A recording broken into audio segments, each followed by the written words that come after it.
And that's what I love about your confidence angle, because it gave me such confidence that I could make a difference just from being a normal woman trying to stay married, trying not to screw up my kids, that I have this power, that we all have this power. And that's why I'm on a mission to share the story, because we can all take part in this. I'll have what she's having. Welcome to another edition of She Talks Confidence Podcast. Stories by women for women. This is the She Talks Confidence podcast. Hey, everybody, back again. This is Tony Dufresne, PhD. I'm really excited this week to have a really interesting twist on confidence, on kinship, on connection. I didn't really mean to be alliterative there, but it happened. It is Amy Daughters. Amy, how are you? I'm great, Tony. How are you? I'm great. I'm so excited to have you on and hear your story, because it brought about something, because I'm from the old school generation, being in my late 50s now, and writing letters and postcards and whatnot. And one of your big things about connection and kinship and retaining confidence and reaching out to people and just being a good person, a good teammate, a good citizen is about writing letters again, which is almost a lost art. It is a lost art, and I unintentionally went on a letter writing journey, and the lack of intention on my part made the journey even more magical. So let's just start from the beginning about what made you start that whole thing. What was the impetus for that, and how did that impact you and the people that you wrote to? Tony, I was just minding my own business, and I was on Facebook in 2014 like everyone else, and I had an old camp friend who I thought of. We'd spent like 6 weeks together at this summer camp. We both have huge personalities, no real lucid memories, but I'd always remembered her, and I put her name in Facebook one day. She pops up. Her name's Dana. I'm like, Mm. oh, it's Dana, and I stalk her a little bit. I do the friendship request. She probably doesn't even remember me. She accepts, and then I start looking at her page and looking through her life like everyone else does. And I right away I realized that this woman has overachieved and has 5 children, and she has one child. The only boy is the youngest. His name is Parker, and right away I figure out this kid is got cancer. He's fighting for his life at St. Ooh. Jude in Memphis. Oh, And so wow. as a mom, as a fellow human being, as a person, I immediately become invested in these people's story. And Mhm. I will admit I call it like the DEF cons of craziness in this story. So I started out like a DEF CON 5, like being a normal Mhm. person. And then I got involved, and, the story, I watched it play out. And then he went into remission, got to come home to Louisiana. And then he in 2014 he relapsed, or 2015 he Mhm. relapsed, goes back to St. Jude, and I again become invested in these people's story. Hadn't spoken to this woman in 30 years, had never met the kid. Mm. And when he went back to Memphis, I'm a writer, and it just hit me like a lightning bolt. I was like, I'm going to write him letters. I'm going to write cards to the Ronald McDonald House. And I had Mm. there was no, it was just a moment. I was like, that's what I'll do. And I like had a writing schedule. I wrote about college football at the time. And I was Mhm. like, I'll just make them my Sunday for Monday. Had you been a big letter writer in the past? Was this something that you just typically did like way back when, and then said, I should start this again? Or where'd that come from? That's a great question. I hadn't written a letter in probably 25 years when I did this. And I wrote letters like you mentioned earlier, Mm. like everyone else did in the 70s and 80s. I grew up, went to college, Sure. went to camp, Yeah. wrote Yeah. letters, but I hadn't written a letter. I was never like a big letter writer. That wasn't my thing. I just did it like we all did it as the source of communication, Sure. long distance back in the day. So Mhm. I start sending Parker and Dana. It starts with cards, and then it turned into a little bit longer, a little bit longer. And then after about 8 weeks of writing the two of them at the Ronald McDonald House, and there's no good words for any of this, but Parker passes away at Oh, 15. that's He's terrible. he's only 15. So I remember sitting in my office. So what, it had nothing to do with me, and I was very clear on that. I knew that. But I was like, what do I do next? I was like, Mhm. I'm just going to keep writing Dana. So I stalked her husband, found his address of his office, because I didn't know Mhm. where she worked, and I just kept sending the letters. So for about 4 months I sent her letters, and then she started writing me back. I was gonna say, when did she start writing you back? And did she come around to say, these have been such a huge thing for me? Did she initially say what the impact was, or did that come about from time? She had sent me a Facebook message and gave me her home address. That was the first clue I got that she was receiving the letters and Mhm. reading them.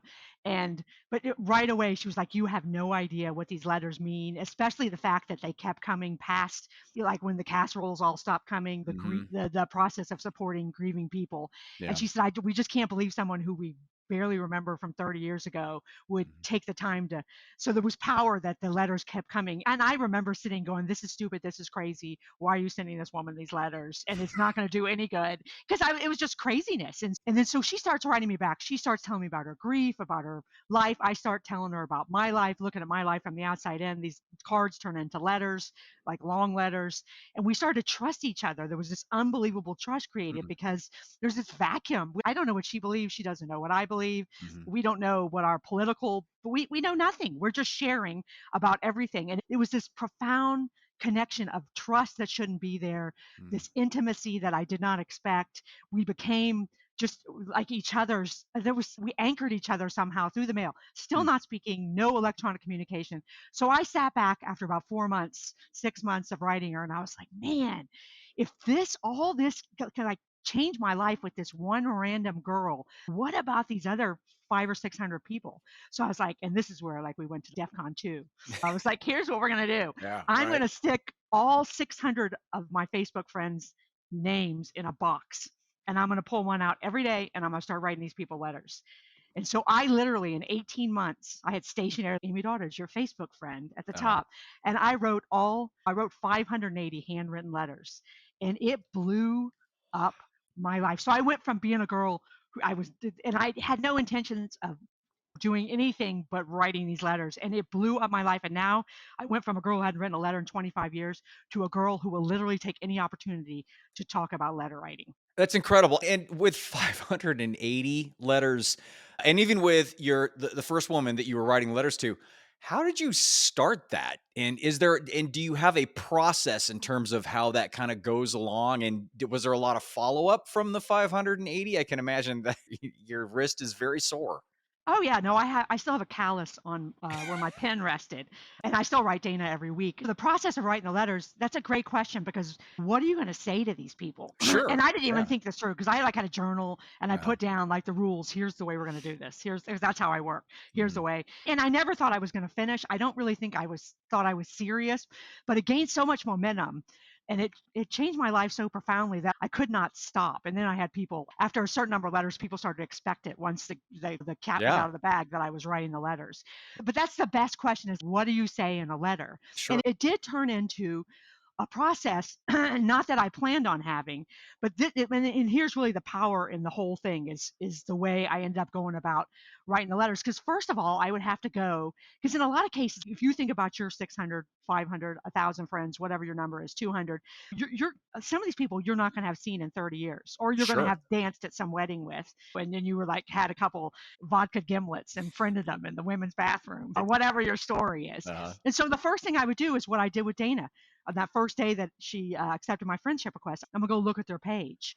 And the great thing is when you're trying to write somebody a letter, you're gonna look harder. You're going to be like, okay, so the first thing is you take this person out of the box of whatever you thought they were, whatever their post said, or how you think they might have voted, or where they align with, which is super powerful right now. And so, Mhm. first of all, you're like, oh my gosh, this person lives in Savannah, Georgia. He ended up getting a degree at blah, blah, blah, or Mhm. she's a missionary over here, or he is a doctor, or she's a foster mom. You're like, oh my God, this person's life is as real as mine is. And so you're getting these little nuggets of stuff, connection points. And then the second step turned into, okay, who is this person and what do they mean to me?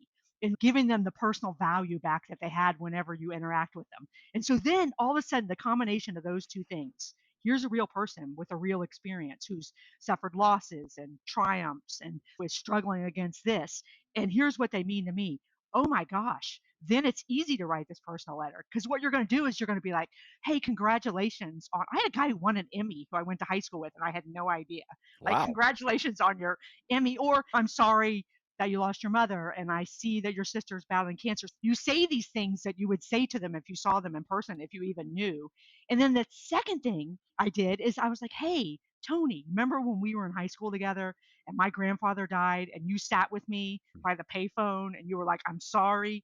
I said things that I wanted to say. I had so much stuff. I had so many things I needed to say to people that I didn't know until, and again, I didn't intend to do any of this. It just, that's the way it worked out. But over and over again, my gratitude meter just went off the charts because I was like, wait a second, I have people to thank. And it's so gratifying. And I realize it's never, ever too late to tell someone that you care or that they're appreciated or they're valued or they love. And people just the letters meant so much because it just yeah they were meaningful and but it's really the act too because if I write you a letter, Tony, if you go pull it out of the box, you're going to create just this magical moment for somebody because they're going to pull it out and they're going to be like, I matter to another human being because this person sat down with a pen and they had to find paper and then It's you had to get yeah. in a car and go find a blue mailbox and drop it in. People are going to be like, this is pure gold. Back in the day when we didn't have cell phones or pagers or even just payphones somewhere, getting a letter was a huge deal. It was almost like a Christmas present. And you know, like a personal letter, not like one from wherever, but just like a personal handwritten letter was just such a gift. When you first started doing this and decided to do this, was your intention really more for your self discovery, or was it more of a giving thing to the people that you were writing to? I was so mesmerized by this connection with Dana that I learned so much about myself and my life pivoted on that pen pal relationship. And I did feel really good about myself in that she had expressed that I was helping her through those letters. And I was so mesmerized. And there was so much goodness in it. I was like, what other untapped goodness is out there Mm. beyond this relationship with Dana? So I think I got into it because my dad called it the great social experiment. I think I wanted to go into this uncharted waters and just see what would happen. I think Mhm. it was like an experimental, and again, I didn't intend to change anybody's heart. I didn't intend to do anything that happened after it. And that's what made it so magical. What was the most surprising thing about it? And that's what I love about your confidence angle because Mhm. it gave me such confidence that I could make a difference just from being a normal woman trying to stay married, trying not to screw up my kids, that I have this power, that we all have this power. And that's why I'm on a mission to share the story because we could all take part in this. I didn't have to get a reply to know that those letters made a difference. And it was just so off the charts. Over and over again, people told me, I'm going to save your letter in a special place for the rest of my life. And that we have the power to do that with each other. It's incredible, and the reason why I asked the question before that was it for you or was it for the sometimes it starts out, it's more of a you from an experiment type of a thing, but then you realize it deeply touches so many people like a gift. The responses that you got out of what did you say, 580? Is that what 580, yes. 580 plus your first writing campaign. I know the first writing campaign you guys really created a pen pal relationship, a deep, trusting pen pal relationship. With the other people, did you continue writing? What was their response and how did they respond back with a handwritten letter? Did they respond back with an email? What did you find from that group? From that group, my response rate was about 77%. And Mhm. that includes I talked to you at Target. And that Yeah. was always my fear. I was going to run into the letter people. Yeah. Why would that be a fear? That'd be That's cool. They'd be no, right. it was super cool, but it Right. was like this intimacy that was created in Oh, the right. letter Okay. and like Sure. Mhm. feelings.com. No, it wasn't really a fear. It was just another level of this whole experiment or the whole process Yeah. project. But Yeah. by and large, I think probably 60% of those responses were handwritten because Hmm. people a certain not even just of a certain age. I was writing people because my son was in high school, my older son, when I did the project. So I had teenagers write me back who'd never written a letter. So Mhm. they felt compelled. A lot of people felt compelled to write with a handwritten letter, and they found it a novelty that they could Yeah. write a handwritten letter back. Yeah. But people they shared so much with me because again when you feel like someone reaches out to you individually in this world that we've depersonalized and Mhm. there's every place for instantaneous communication. It is a great thing. And I also think social media, though it definitely has its detractors, I would not be talking to you. This story would not have happened without Mhm. Facebook. Mhm. I think it's a great jump off point for relationships. But Mhm. people shared very personal, very intimate details of their life with me because they felt like I was their real friend. I think that makes a great point. From what I can see from this, writing letters, like I've intimated before in the show, it's very personal. It is more personal than Facebook, and I think maybe we see that because we lived back then when that was a thing, and we know what goes into that. Whereas it's been a lost art for now probably a generation and a half. But the roots go deeper with a personal letter versus just saying, "Hey," taking the time and the effort not only to write the letter, but to research, find out what their likes and their dislikes, find out where they're at in their life, and then come to them with no intentions. Really, you didn't have any intentions of them writing back at all. It was No. just an absolute gift to them to say, there's somebody out here that I'm in, like, your outer tribe circle, maybe, right? We haven't seen each other forever. Somebody out here cares enough to do that. And I had no idea. It was like unleashing this beast. And the other great takeaway when you reach out to me and with nothing but goodwill on the line, that's like you said, there was no real angle in this Mhm. other than it was an adrenaline rush for me. That's why it was easy to continue doing it. But if I reach out to you or you reach out to me and then I reply in kind with nothing but goodwill on the line, then all of a sudden, all that stuff that separates us, all the things, and I wrote a lot of these letters during the 2016 presidential election campaign cycle. And Mhm. so that's, I think, when the dividing lines really started to be drawn. Maybe we could discuss that. But all of a sudden, if I reach out, you reach out, I reach out back to you, all that stuff still matters, but it just starts to just dissipate. And Mhm. then we realize that what's the most important thing is this connection between you and me. And that is such a powerful point because over and over again, I wrote to people who I know didn't vote like I did, who I know didn't specifically believe Right. this set of beliefs. And who cares?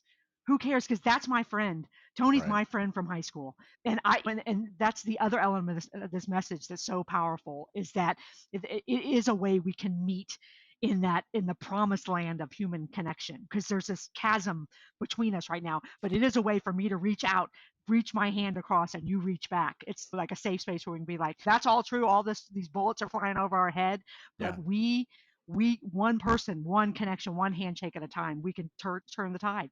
Yeah, what really matters, and it Right. is to make the connection underneath the din, so to speak, underneath all the nonsense that's going on. Did you find from a confidence standpoint, from a self-esteem standpoint, from, a self-empowering standpoint, how did it impact you, and then how do you feel it impacted the receivers of your letters? I think it was so empowering because I became at a very little investment. I became somebody who could wield this power for good, and a badass in a way with a pen and an envelope. So it absolutely empowered me. And I think when we feel like we can make a difference in someone else's life or we know we've made a difference, it absolutely gives us confidence to go next level with a lot of other different things in our lives. We see we have that power because, and I think what you said about loneliness is absolutely true. And I read a statistic that somebody was saying the disconnect, the loneliness people feel because the isolation that we feel from social media is more harmful. This was like a PhD at BYU. It's more Mhm. harmful than alcohol abuse or obesity. Yeah, and yeah, especially on depression and putting you in. Yeah, and it takes its toll physically. Absolutely. And then, and I think that, and I can't speak for all 580 of these people. I've spoken to a lot of them in real life since the letter writing. I wrote a book about the letter writing. What I didn't intend to write that book either, but Mhm. just in speaking to people, it absolutely over and over again, people are like, the timing of your letter was perfect. And I'm literally pulling names out of a box over here. But again, it truly impacted them in a way that I would think that it gave them confidence because they matter. When we feel like we matter to someone else, that's what love and connection is all about. We know that we matter to our spouses or our children or our BFFs or some random girl outside of your mailbox. That gives you confidence because you're like, I matter, therefore I can. I matter and I can go do. I love it. So powerful. The pen is mightier than the sword. The smallest actions are the ones that make the biggest impact. That's a Mother Teresa quote right there. So given the power of this very small gesture, can be a small gesture, how would one go about starting this process? What would you suggest? What I would suggest is the number one rule in letter writing is, Tony, there are no rules. Because this has got to fit. And I tell people this all the time. I'm wordy, and my letters were like 2 page minimum. That was one of my little rules I gave myself. But Mhm. literally, this can be done with a 4x6 card from Target or Walmart in 5 sentences. Or you can write a treatise if that's what's in your heart. I think that I would say just make a goal. I'm going to write one letter next week and see what happens. I'm going to write one letter a week for the next 3 weeks and just see what happens. And there are no rules. You just sit down. Like I said, what I would do is think about those, go through the steps of who is this person? What is their life? really like, whether you really know them or you don't know them, or you're going to go research them. And then what do they mean to me? That's where the secret sauce is. That's where those two steps, and then sit down and write the letter. And I would think that that for you, there's really no expectation past that, right? The whole point is to do your gratitude letter writing, send it out, and then let the vibes just go with. Do you have any expectation at all in terms of receiving anything? No, I don't. And if I said I didn't at first, I wondered. The great thing about that project, the scale of this project was, I lost track. I lose track. Mhm. I'm a numbers girl. I've documented everything, but I could not keep up with the replies, and that was great because that also lessened my. I almost was like, oh my gosh, if they reply, then I have to reply back, and it's How then you keep going and going? Did you do that? Did it keep going and going and going, with or what? with a few people it did, Okay. and I walked away feeling guilty with some of the people, because what I realized was some of the people shared things that they needed a real friend for, and I did reply, but then I realized if I take care of my circle and their circle takes care of them, then we've all taken care of each circle. But that didn't take away from the good act of, like, I care about you. But I realized you have to be Yes. careful in saying that too, though, because you have to be able to follow through on those promises. And actually, now you got to think about establishing boundaries, right? I learned so much about that too, and you have to be very deliberate. That's why the letter or the note doesn't have to be long. That's why you should be careful of what you said. But it will never be wrong to say, "Hey, Tony, thank you. Hey, Tony, I'm sorry. Hey, Tony, congratulations." Or whatever it is you got to say in 4 sentences, that is never going to be wrong, and you're never ever going to be too late. It will never be too late. I had several people pass away as I wrote the letters. And on one hand, there were the people who never got a letter because they passed away before I got, but the Mhm. precious few who I got to say something to, and then who passed away. And it's never too late. But you can do it again, like in 5 sentences. And writing 600 letters is ridiculous. That's ridiculous. No, I'm not advocating that. Yeah, exactly. But it's the point. It's a point of doing it. It's a point of putting it out there and creating this really valuable gift. Such a simple, but such a poignant and such an impactful gift to somebody that Right, would be. And if you've never received a handwritten letter before, because a lot of my clients are in, 20s, 30s, even the early 40s, never received a handwritten letter. That's it. It is quite a gift, and it's right. so. Amy, thank you so much for that. That was amazing. I hope this catches on. I really do. In fact, I'm going to write a letter. I actually don't know who to at this point, but I'm gonna figure out and write because I forgot. You grow older and you get involved in social media and everything's easier. Email's easier, and so Right. you forget about that. But how personal and how touching that a personal letter can be. So thank you. Now you are a speaker. You are a coach. You got the whole thing happening. You are at Amy. Is it amydaughters.com? Is that where you are? Yep, Online. amydaughters.com. And Yeah. then where else can they find you, or do you have, you got a book, you got something out there? What's up with you? Yeah, I have a book. I have 2 books, but my second book is called Dear Dana. That time I went crazy and wrote all 580 What a great title. AKA the longest subtitle in publishing history. Yes, but poignant, right? From somebody who wrote 600 letters, Right, and right? that takes the 2 stories and weaves them together. Right. And again, I didn't intend to write this book. It's a great book because it's the story of, and there's a lot of the replies I got, and but snapshots 52 letters, and takes you through what I learned blow by blow. But Mhm. yeah, you can find me on amydaughters.com. The books are wherever books are sold. The links are on my website. I'd love to hear from anyone. Email me. You can connect with me through my website, through Facebook, Instagram. But I'd love to talk to anybody about letter writing, chat it up. So just feel free to reach out to me. Okay, great. I love it. Amy Dart, thank you so very much for coming on. I just love this letter writing thing, and again, I hope it spreads out somehow, some way. Well, thanks a lot for letting me share my story, Tony. I appreciate it. Not a problem. And you know where to get a hold of me. It's TonyDufresne.com. If you can't spell it, because nobody can. I mean, I can't even sometimes. It's theconfidencedoc.com. I will have the show notes with all of Amy's contact information underneath on YouTube or on the podcast platforms. I hope things are good. And I will see you next week.